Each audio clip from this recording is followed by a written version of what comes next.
இன்றைக்கும் கர்த்தர் உங்களோடு கூட பேசும்படியாக கொடுத்த வசனம் லூக்கா 18ஆம் அதிகாரம் 1வது வசனம். சோர்ந்து போகாமல் எப்பொழுதும் ஜெபம் பண்ண வேண்டும் என்பதை குறித்து அவர்களுக்கு ஒரு உவமையை சொன்னார் என்று சொல்லி இந்த வசனம் சொல்கிறது.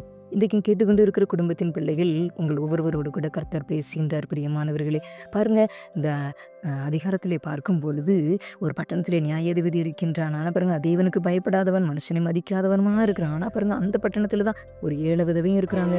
ஆனா அந்த விதவை அவள் அவனிடத்துல போய் எனக்கு என் எதிராளிக்கு இருக்கிற காரியத்துல எனக்கு நீ நியாயம் செய்ய வேண்டும் என்று விண்ணப்பம் பண்ணுகிறார். தொடர்ந்து வெகு நாள் வரைக்கும் சொல்லிக்கொண்டே இருக்கிறாங்க. ஆனா இந்த நியாயாதிபதிக்கோ இருதயத்துல மனசே இல்லை. ஆனா பாருங்க, ஒரு நாள் நினைக்கிறான், இப்படி ஆயிலும் இவங்க அலட்டிகிட்டே இருக்கிறதுனால நியாயம் செய்யணும் அப்படின்னு சொல்லி தனக்குள்ளே அவன் சொல்லிக்கொண்டான் என்று சொல்லி தொடர்ந்து அந்த வசனத்தில் பார்க்கிறோம். ஆனால் பாருங்க, அலட்டிக்கொண்டே இருந்ததுனால நியாயம் செய்ய வேண்டும் என்று இந்த அநீதியுள்ள நியாயாதிபதிக்கே எண்ணங்கள் வருமானால், நீ நியாயாதிபதியாகிய நீதியுள்ள தேவனிடத்துல நீங்க கேட்குற ஒவ்வொரு விண்ணப்பத்துக்கும் கர்த்தர் பதில் தராமல் இருப்பாரா?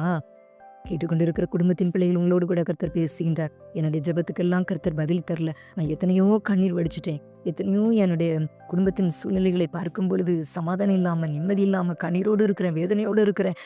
என் குடும்பத்தில் ரட்சிப்பின் சந்தோஷம் இல்லை. என் கணவருக்காக நான் ஜெபிக்கிறேன், என் பிள்ளைகளுக்காக ஜெபிக்கிறேன். பாவமான பாவத்துக்குள்ளே, பலவிதமான போதை வஸ்துக்குள்ளே என் பிள்ளைகள் போயிட்டாங்க.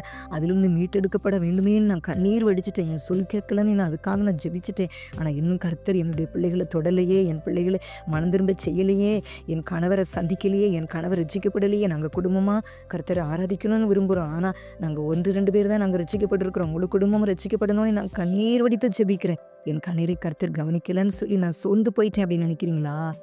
சோர்ந்து போகாதீங்க பிரியமானவர்களே. சோர்ந்து போகாமல் எப்போதும் ஜெபம் பண்ண வேண்டும் என்று சொல்லி கர்த்தர் சொல்கின்றார். நிச்சயமாக உங்கள் ஜெபத்திற்கு கர்த்தர் பதில் தருவார். உங்கள் குடும்பத்தின் நபரை ரட்சிப்பார். பாவமான பழக்க வழக்கத்திலிருந்து, குடி பழக்கத்திலிருந்து பிள்ளைகளை மீட்டெடுப்பார், கணவரை மீட்டெடுப்பார். குடும்பத்துக்குள்ளே இருக்கிற சமாதான குறைவுகளை நிச்சயம் மாற்றுவார். கலங்காதீங்க. உங்கள் ஜெபத்தை கர்த்தர் கேட்பார். அவர் நீதியுள்ள நியாயாதிபதி. அநீதியுள்ள நியாயாதிபதியினிடத்திலே இந்த 7 விதவை போய் அலட்டி சொல்கிறது நிமித்தம் நியாயம் செய்ய வேண்டும் என்று தனக்குள்ளே நினைத்து கொண்டான் என்று சொல்லி லூக்கா 18:5 சொல்லப்பட்டிருக்கிறது வசனம். அப்படியானா உங்கள் ஜெபத்தை நீங்கள் கர்த்தரை ஏற்றுக்கொண்ட பிள்ளைகள், நீங்கள் வடிக்கிற கண்ணீரை பார்த்து நீதியுள்ள நியாயாதிபதி கர்த்தர் உங்களுக்கு நியாயம் செய்யாமல் இருப்பாரா? நிச்சயமாக உங்கள் ஜெபத்தை கேட்பார். சோர்ந்து போகாமல் நீங்கள் ஜெபம் பண்ணுங்க. நீங்கள் ஜெபித்து கொண்டே இருங்க. கொஞ்ச நாள் ஜெபிச்சுட்டு இந்த ஜெபத்திற்கு பதில் வரலன்னு சொல்லி சோர்ந்து போயிட்டீங்களோ, கவலைப்படாதீங்க பிரியமானவர்களே.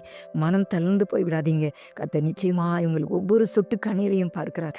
நிச்சயமாய் உங்கள் குடும்பத்தை மீட்டெடுப்பார். நீங்கள் யாருக்காக ஜெபிக்கிறீங்களோ, கண்ணீர் வடிக்கிறீங்களோ, எந்த காரியத்திற்காக ஜெபிக்கிறீங்களோ அந்த காரியத்தில் ஒரு பெரிய அற்புதத்தை செய்து உங்களை குடும்பமாய் சந்தோஷமாய் வாழ வைப்பார். உங்களோடு கூட இருந்து நடத்துவார். அவர் எந்த ஒரு கண்ணீரையும் அவர் புறக்கணிக்கவே மாட்டார். கண்ணீரோடு கர்த்தரை நீங்கள் நோக்கி பார்க்கும்பொழுது உங்கள் கண்ணீரை அவர் புறக்கணித்து தள்ள மாட்டார். ஒவ்வொரு சொட்டு கண்ணீருக்கும் பதில் தந்து உங்களை ஆனந்த களிப்பாய் உங்களை மாற்றுவார், சந்தோஷப்படுத்துவார், உங்களை சந்தோஷமாய் வாழ வைப்பார்.